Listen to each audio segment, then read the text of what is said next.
आप सभी को नमस्कार। आज हम बात करेंगे कि जो मेरा आरएएस 2023 में जो मेरा इंटरव्यू एक्सपीरियंस रहा, उसमें क्या-क्या क्वेश्चंस मुझे पूछे गए और मेरे किसका बोर्ड था। आज इन सब चीज़ों पर हम डिस्कशन करेंगे। तो सबसे पहले ये मेरा आरएएस 2023 में पहला इंटरव्यू था और मैंने इसमें 85वीं रैंक सिक्योर की है। आरएएस 2023 में जब मैं इंटरव्यू के लिए गया तो वहाँ पर मेरा सेकंड शिफ्ट में इंटरव्यू था और सेकंड शिफ्ट में अंदर जाते ही सबसे पहले उन्होंने डॉक्यूमेंट वेरिफिकेशन किया। अपने को जो-जो डॉक्यूमेंट ले जाने होते हैं वो जो प्रिंट लेटर आता है, अपने को इंटरव्यू के लिए जब बुलाया जाता है उससे पहले एक प्रिंट लेटर आता है। उस पीडीएफ में सब मेंशन होता है कि हमें क्या-क्या डॉक्यूमेंट वहाँ पर लेकर जाने हैं। तो आप सबकी 2-2 कॉपीज़ एटलीस्ट लेकर जाएँ साथ अपने और आपके पास कुछ मिसिंग भी होता है तो आपको वहाँ पर स्ट्रेस लेने की ज़रूरत नहीं है, वो बाद में भी मैनेज हो सकता है आसानी से। तो जैसे ही अंदर गए उसके बाद डॉक्यूमेंट वेरिफिकेशन हुआ और उसके बाद टोकन सिस्टम के लिए उन्होंने एक व्यवस्था कर रखी है कि अपने को खुद से वहाँ पर टोकन पिकअप करना पड़ता है। तो जब टोकन पिकअप किया तो मेरा फर्स्ट टोकन जो फर्स्ट नंबर टोकन था वही मुझसे पिकअप हुआ और तो इसलिए मेरा जो इंटरव्यू था सेकंड शिफ्ट में सबसे पहले मेरा ही इंटरव्यू था। तो फर्स्ट और सेकंड नंबर जिनका था, हम दोनों को वो इंटरव्यू जहाँ पर होना था उस रूम के बाहर लेकर गए और वहाँ पर बिठा के रखा और उसके बाद 15 या 20 मिनट के बाद उन्होंने अंदर हमें मतलब जो सबसे पहले मेरा था तो मेरे को कॉल किया। तो अंदर जाकर ही पता लगता है कि हमें जो इंटरव्यू बोर्ड है वो कौन से मतलब मेंबर का इंटरव्यू बोर्ड है हमारे पास। तो मेरे जो वहाँ पर इंटरव्यू बोर्ड था वो था केसी मीना सर का इंटरव्यू बोर्ड था। तो अंदर जाते ही काफ़ी मतलब थोड़ा जो एंट्री का जो रास्ता था तो थोड़ा लंबा रास्ता था वो compare to our normal rooms. तो अंदर घुसते ही मैंने सभी को सबसे पहले गुड आफ्टरनून किया। उसके बाद उन्होंने थोड़ा पोज़ दिया और उसके बाद उन्होंने बोला कि आप बैठिए। तो उसके बाद मैंने चेयर को थोड़ा पीछे किया और उस पर मैं बैठ गया। उसके बाद मैंने उनको बोला थैंक यू सर। उसके बाद सबसे पहले चेयरमैन सर ने जो मेरे 10th 12th और जो मेरे ग्रेजुएशन के मार्क्स थे उनको सर ने एक बार रिपीट किया कि आपके इतने मार्क्स ऑब्टेन हुए हैं, इतने मार्क्स ऑब्टेन हुए हैं, आपने ग्रेजुएशन इस ईयर में कंप्लीट किया। उसके बाद जैसे ही मेरा ग्रेजुएशन 2018 में कंप्लीट हुआ था, तो उन्होंने बोला कि आप अब तक क्या कर रहे हो? तो जैसे अभी मैं कॉर्पोरेट जॉब में हूँ, तो मैंने डेफ में इस जॉब को मेंशन नहीं किया था और जो गवर्नमेंट जॉब में वो डेफ में ऑलरेडी मेंशन करते हैं, तो उनको पता लग जाता है। तो फिर मैंने उनको बताया ऐसे-ऐसे मैं सॉफ्टवेयर इंजीनियर हूँ। उन्होंने फिर उसके बाद कुछ मेरी सॉफ्टवेयर फील्ड से रिलेटेड कुछ क्वेश्चन किए। उसके बाद केसी मीना सर ने एक ये क्वेश्चन पूछा कि जो अभी डिजिटल डेटा प्रोटेक्शन बिल आया है, उसके प्रोविजंस क्या हैं? उसके बाद उन्होंने पूछा कि जो ईआरसीपी नाम सुना है, तो मैंने इसको ईआरसीपी के बारे में ब्रीफ में बताया। उसके बाद उन्होंने बोला कि ये अभी कितने डिस्ट्रिक्ट्स को कवर कर रहा है। उसके बाद मैंने इसका आंसर दिया। उसके बाद उन्होंने पूछा कि अभी इसका नेम चेंज हुआ है, उसका जो नेम चेंज हुआ है वो किसने किया और कब चेंज हुआ और अभी वो रिसेंट नेम क्या है इसका, लेटेस्ट नेम क्या है इसका। उसके बाद केसी मीना सर ने पूछा कि आप एथिकल डिसीजन मेकिंग को कैसे इंश्योर करेंगे? तो जो अपन ने एथिक्स में पढ़ा है मैंने वो स्टेप्स वहाँ पर रिपीट कर दिए थे।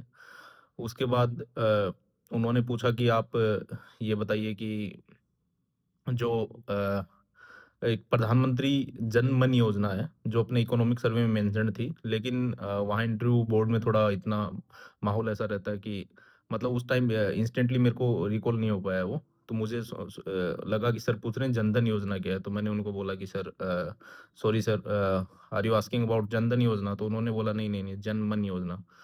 तो उस टाइम मेरे को रिकॉल नहीं हुआ तो मैंने सर को स्माइल के साथ बोला कि sir I am not able to recall it.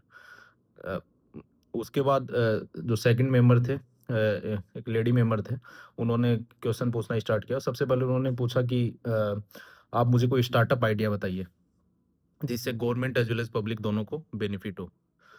उसके बाद उन्होंने मुझसे पूछा कि आप मुझे ये बताइए कि आप किसी भी डिपार्टमेंट में जाइए, तो उसमें बजट को कैसे मैनेज करेंगे? तो मैंने इसका काफ़ी जनरल आंसर दिया था, मतलब वो सैटिस्फाई नहीं थे इससे। तो उन्होंने बोला कि शायद आपने अपने सिलेबस को अच्छे से कवर नहीं किया है।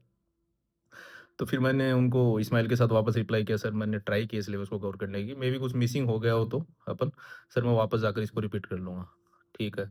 उन्होंने बोला ऐसे ठीक है। उसके बाद उन्होंने पूछा कि जो टेररिज़्म जो एक्टिविटीज़ उस टाइम काफ़ी न्यूज़ में था, जो पहलगाँव अटैक हुआ था उसके बाद वो जो टेररिज़्म एक्टिविटी थी वो काफ़ी न्यूज़ में थी। तो उसको लेकर उन्होंने पूछा कि टेक्नोलॉजी का यूज़ करके हम टेररिज़्म एक्टिविटीज़ को कैसे रिड्यूस कर सकते हैं? इस पे भी मैंने कुछ पॉइंट्स बताए थे उनको।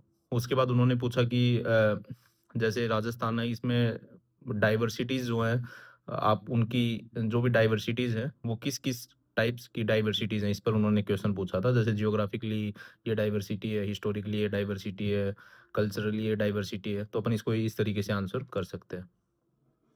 उसके बाद जो थर्ड मेंबर थे उन्होंने जो पूछा उन्होंने सबसे पहले पूछा कि आप कोई स्पोर्ट्स खेलते हैं? तो मैंने उनको बोला क्रिकेट और वॉलीबॉल। तो उसके बाद उन्होंने बोला कि सपोज़ आपको किसी विलेज लेवल पर किसी एक गेम को खिलाना है, एक गेम को चूज़ करना है, तो आप कौन-से को प्रेफ़र करोगे? तो ये एंश्योर था कि मैं जो भी बोलूँगा उसके लिए वो उसका रीज़न पूछेंगे। तो मैंने वॉलीबॉल बोला और फिर उन्होंने बोला मुझे इस पर 5 पॉइंट बताइए कि आपने वॉलीबॉल को ही क्यों चूज़ किया? तो इसके बाद मैंने उनको कुछ 5 पॉइंट बताए थे, उस पर सर ने बोला था कि आपने काफ़ी अच्छा इसका आंसर किया है, वेरी गुड उन्होंने बोला था। उसके बाद उन्होंने बोला कि अपन कंटिन्यूअसली एक चेयर पर बैठ जाते हैं, तो उससे कौन-कौन सी डिजीज़ेज़ हो सकती हैं? जैसे अपन लैपटॉप चलाते हैं, उस टाइम लगातार 2 या 3 घंटे चेयर पर लगातार कंटिन्यूअसली बैठे रहते हैं, तो उससे कौन-कौन सी डिजीज़ेज़ हो सकती हैं? तो इस पर भी मैंने आंसर कर दिया था कि जैसे हाइपरटेंशन हो सकता है, डायबिटीज़ हो सकता है, ओबेसिटी हो सकता है। उसके बाद उन्होंने एक डिजीज़ को लेकर एक क्वेश्चन और पूछा था, वो क्वेश्चन मुझे नहीं आया था, तो मैंने उस पर सॉरी बोल दिया था। और उस पर इन सर ने कुछ काउंटर क्वेश्चंस भी किए थे, इसके साथ-साथ। उसके बाद जो 4th मेंबर थे, उन्होंने मुझसे पूछा कि डेमोग्राफिक डिविडेंड पता है क्या होता है? तो मैंने डेमोग्राफिक डिविडेंड की डेफिनिशन उनको बता दिया था। उसके बाद उन्होंने पूछा कि जो अनएम्प्लॉयमेंट है, उसको कैसे रिड्यूस किया जा सकता है? तो इस पर काफ़ी देर तक डिस्कशन चला था। उन्होंने भी कुछ पॉइंट मेरे को सजेस्ट किए और मैंने भी उनको कुछ पॉइंट बताए। उसके बाद उन्होंने मुझसे पूछा कि जो पर कैपिटा इनकम है उसको कैसे इंक्रीज़ किया जा सकता है। इसके बाद केसी मीना सर ने वापस से मुझे एक क्वेश्चन पूछा कि जो राजस्थान में जो मारवाड़ी कम्युनिटी है वो जहाँ पर भी वो लोग जाते हैं वहाँ पर काफ़ी अच्छा परफ़ॉर्म करते हैं। किसी भी फ़ील्ड में वो जाएँ वो उस फ़ील्ड में मतलब काफ़ी अच्छे से जाने जाते हैं वो। तो इसका क्या रीज़न है? इस पर उन्होंने क्वेश्चन पूछा था, तो इसको मैंने आंसर किया था कि सर राजस्थान में काफ़ी मतलब हर रिसोर्सेज़ को लेकर काफ़ी लिमिटेशंस हैं, तो लोगों में वो अंदर से एक जज़्बा डेवलप होता है। तो इसलिए कोई भी काम करने को लेकर लोग काफ़ी एफर्ट्स मारते हैं, इसलिए वो क हर फ़ील्ड में सक्सेस होने का पोटेंशियल काफ़ी ज़्यादा हाई रहता है। उसके बाद सर ने मुझे बोला कि ठीक है, आपका इंटरव्यू कंप्लीट हुआ। लगभग 31 टू 32 मिनट्स मेरा इंटरव्यू चला था। ठीक है, फिर मैंने सर को बोला कि सर ओके, थैंक यू। फिर मैं उस रूम से बाहर आ गया। तो मैं आपको इस इंटरव्यू में जो भी चला, उसके बारे में आपको मैं बताऊँ कि जो इंटरव्यू किस डायरेक्शन में इंटरव्यू चला था। जैसे मैंने सबसे पहले उनको बोला था कि मैं सॉफ्टवेयर इंजीनियर हूँ। आप देखोगे तो मैक्सिमम क्वेश्चंस जो थे, वो लगभग मतलब सॉफ्टवेयर फील्ड से रिलेटेड क्वेश्चन थे। जैसे स्टार्टअप आइडिया बताइए, उसके बाद लगातार चेयर पर बैठते हैं, उससे कौन-कौन सी डिसीज़ेज़ हो सकती हैं। डिजिटल डेटा प्रोटेक्शन बिल को लेकर एक क्वेश्चन था। उसके साथ-साथ टेररिज़्म में कैसे टेक्नोलॉजी को यूज़ किया जा सकता है, ये क्वेश्चन था। उसके साथ-साथ वो बजट मैनेजमेंट पे जो क्वेश्चन था उसमें वो एक्सपेक्ट कर रहे थे कि मैं उनको कुछ टेक्नोलॉजी का पर्सपेक्टिव दे सकूँ उस क्वेश्चन में। उसके साथ-साथ अनएम्प्लॉयमेंट वाला क्वेश्चन था उसमें भी टेक्नोलॉजी को ऐड किया जा सकता है। तो ये काफ़ी जो भी मतलब इंटरव्यू जिसके इर्द-गिर्द घुमा था वो मतलब जिस पर अपन जॉब करते हैं तो उसके इर्द-गिर्द क्वेश्चंस घूमने काफ़ी ज़्यादा चांसेस रहते हैं इंटरव्यू के अंदर। इसलिए आप अपनी जॉब के इधर-उधर की जितनी भी डायमेंशंस हो सारी कंप्लीट कीजिए और आप इंटरव्यू में काफ़ी अच्छा परफ़ॉर्म कर सकते हैं ऐसा करने के बाद। Thank you.